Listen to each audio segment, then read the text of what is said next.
Olá, senhores. O tema de hoje é um tema bastante interessante, polêmico.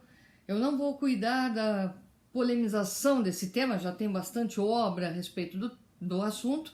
Eu vou tratar de uma outra abordagem. Nós estamos falando aí do politicamente correto. Então, sob a égide do politicamente correto, nós temos inúmeros embates aí entre doutrinadores. Eu recomendo um vídeo da Lia Moritz Schwartz, em que ela define exatamente a data, porque também tem confusão, né? Quando começou a ser utilizada a nomenclatura politicamente correta. A primeira vez foi num processo pela Suprema Corte norte-americana em 1793, nos Estados Unidos. Mas nós tivemos duas outras etapas. O politicamente correto ele surge na década de 80 também nos Estados Unidos, como uma forma das minorias tentarem inserir-se no mercado.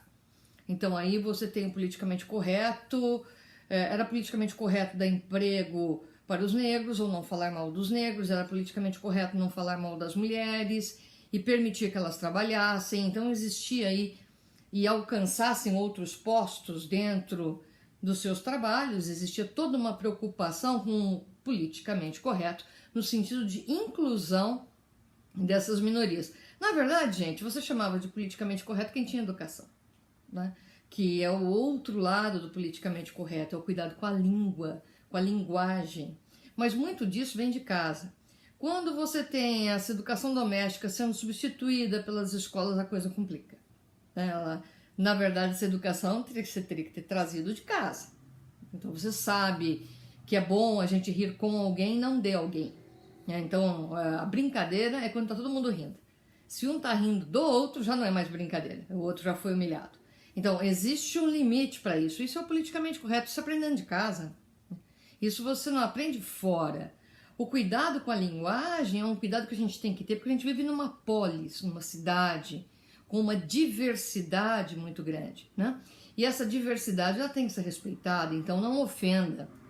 Agora, o seu cuidado na linguagem, ele também não pode ser excessivo a tal ponto que você transforma em coisas a linguagem. A linguagem é para dar sentido, ela não é uma coisa, pelo menos na minha forma de entender. Então, o problema que eu enxergo em você policiar demais a linguagem, em demasia, é que você está tornando a linguagem uma coisa.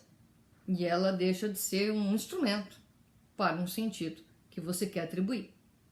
Se for assim, a gente vai ter que jogar quanto de livros, grandes autores e grandes poetas no lixo.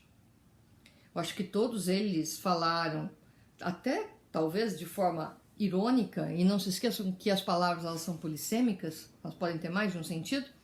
Muitas pessoas falavam de forma irônica. Quando se quis no Brasil, há algum tempo atrás, mudar as obras do Monteiro Lobato, o que você estava discutindo não é o politicamente correto, é o limite da linguagem. Ah, mas isso é o politicamente correto. Bom, então nós temos aí um grande problema, porque aquele autor representava aquele tempo. O que a gente vai fazer com Guimarães Rosa, então? Aquele autor representava aquele tempo. Naquele tempo, aquilo não era ofensivo. Se fosse, ele teria sido objeto de ação, teria toda uma consequência que não há. Então, o politicamente correto, ele teve essa origem lá nos Estados Unidos na década de 80. Na década de 90, ele muda de sentido. Por quê? Porque essas minorias chegam às fábricas, elas chegam aos órgãos de poder, elas invadem as universidades, e aí o politicamente correto ele começa a ter o sentido de controle da linguagem, controle do discurso. Isso é muito complicado. A gente tem que ter respeito pelo outro, isso é certo. A gente tem que tomar cuidado com as palavras, isso também é correto, mas cada um de nós responde por aquilo que fala. No Brasil, salvo engano meu, em 2004, houve até uma tentativa de fazer um guia. Depois entrem lá no planalto.gov para vocês entenderem lá. Foi feito um guia do politicamente correto. Ora, quando você faz um guia, você estabelece que eu não posso falar. Não como eu devo me comportar. De novo, como eu devo me comportar, deveria ter sido ensinado em casa. Ou junto à primeira infância, não é?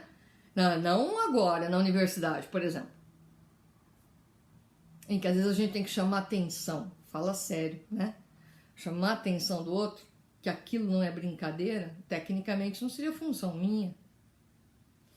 Policiar-se a todo tempo ninguém consegue, né? Os senhores incorrerão em brincadeiras que vieram das tradições de família? Sim, quando ela for ofensiva, o senhor terá o bom senso de pedir desculpa e de se policiar para não repetir a brincadeira, entendendo que aquilo não é uma brincadeira, né? Só que o politicamente correto, ele ganhou uma tônica política.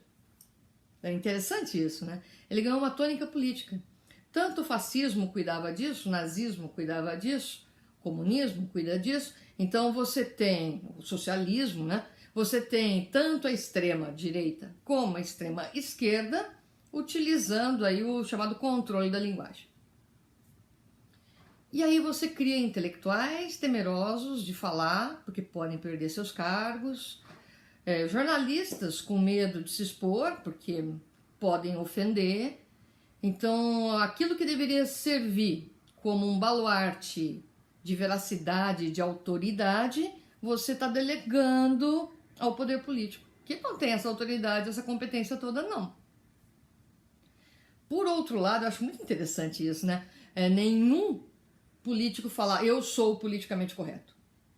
Mas é uma coisa tão importante assim, porque você não se apresenta dessa forma, falando que você é politicamente correto. Não, porque isso daí é óbvio. Não, não é óbvio. Se você quer fazer um guia do que é politicamente correto, se você acusa e fala que quer acabar com o politicamente correto, ou que vai defender o politicamente correto, o que é isso? É um inimigo imaginário?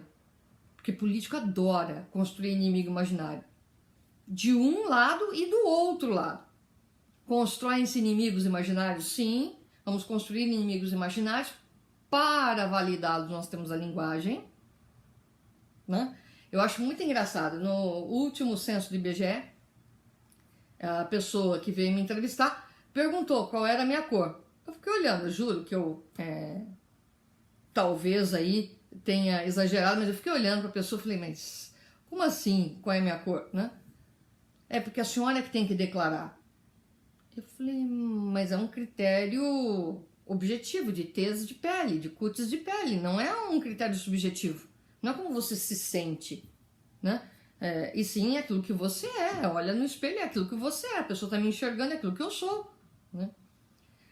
Aí eu achei muito engraçado, porque a pessoa falou, não, a senhora pode se declarar como a senhora se vê. Naquela época não tínhamos essa quarentena, portanto eu tomava mais sol.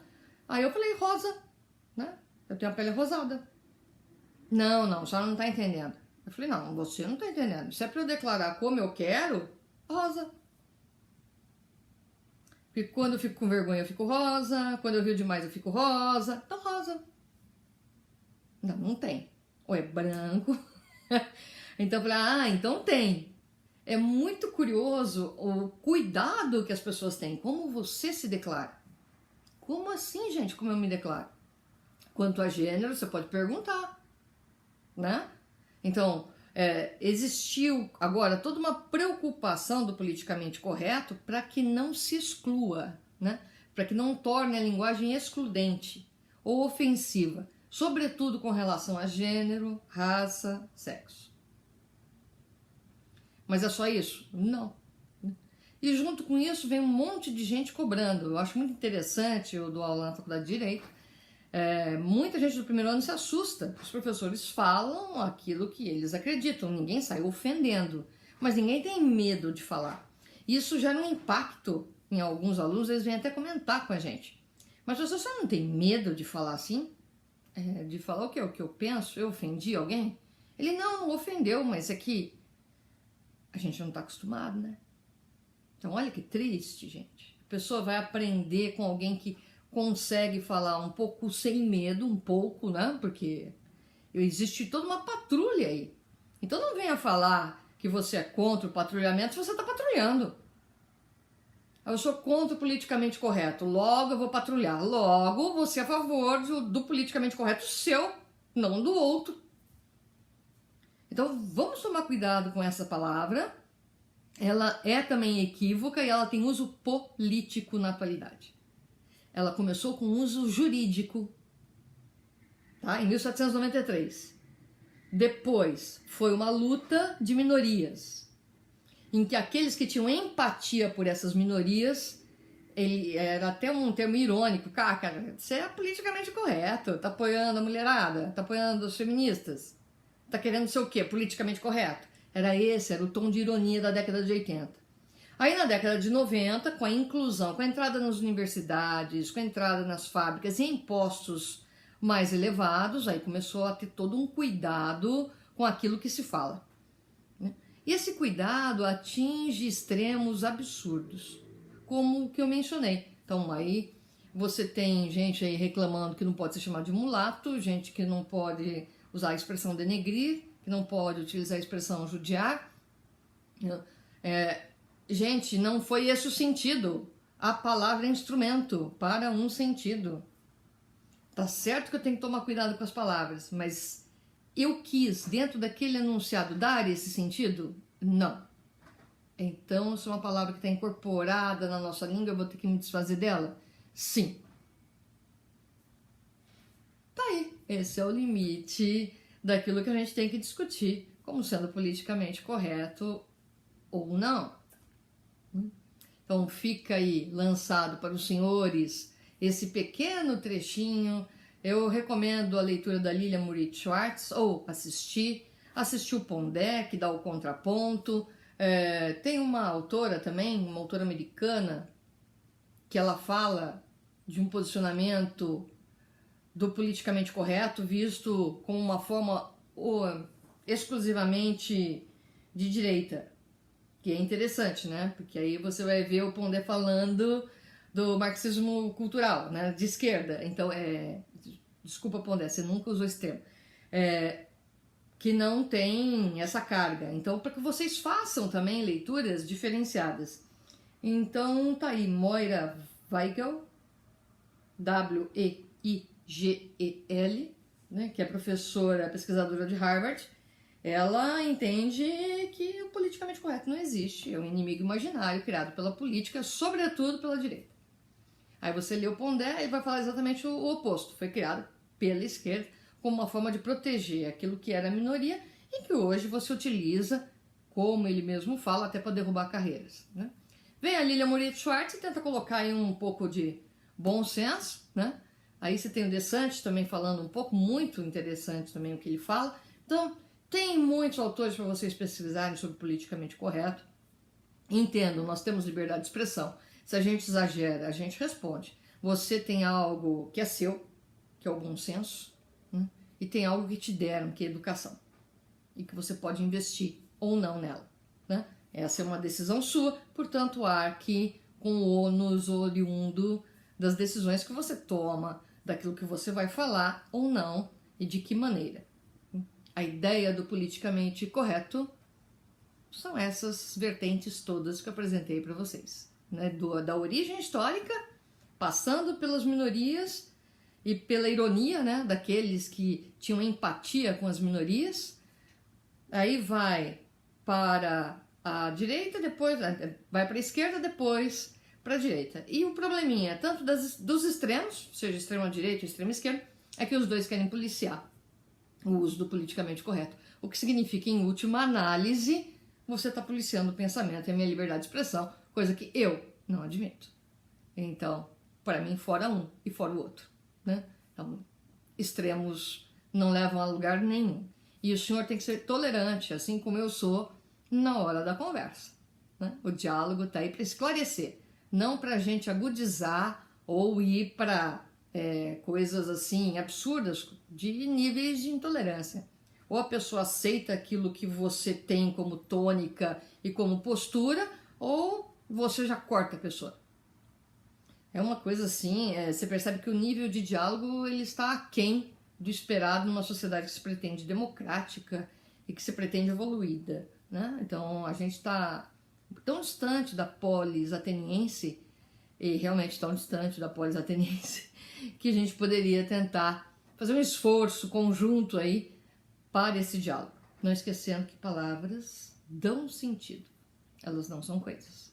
Então tomem cuidado também para não dotar de valor e de peso tanto as palavras e deixar o sentido de forma secundária, né?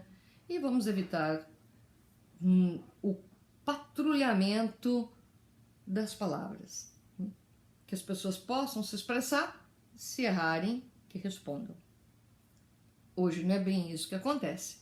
E a gente ouve reprimenda de banca até banca de pesquisa, né, doutorado, mestrado, até as autoridades que cuidam de livros. Esse livro didático pode entrar, aquele não, porque aquele faz uma menção descabida, até a moça que veio fazer aqui o censo do IBGE, né?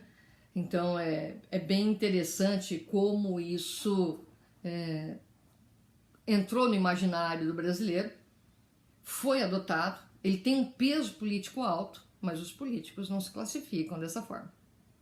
Eles põem sempre a culpa nas palavras e na gente, ou em terceiros, né? Aquela filosofia Homer Simpson, para quem gosta de assistir os Simpsons, que não é meu caso. Se a culpa é minha, eu ponho quem eu quero, né? Então, se ele tem responsabilidade, ele não quer, ele joga em quem ele quiser. Ele ou ela, não importa quem seja. O que vocês têm que aprender? Politicamente correto começou da forma jurídica, passou para a reivindicação. Sempre teve um sinônimo de educação. O nosso probleminha hoje, a educação doméstica está aquém do esperado. Muita coisa é deixada para a escola fazer. A escola não dá conta. E aí você tem uma geração bem complicada para trabalhar, né? Mas com muita gente boa, porque tem muita gente que não abriu mão desses valores e educar seus filhos, né? Pesquisem o politicamente correto, não se esqueçam de viver com tolerância e abertos ao diálogo. É isso que garante uma sociedade democrática, mais do que tudo.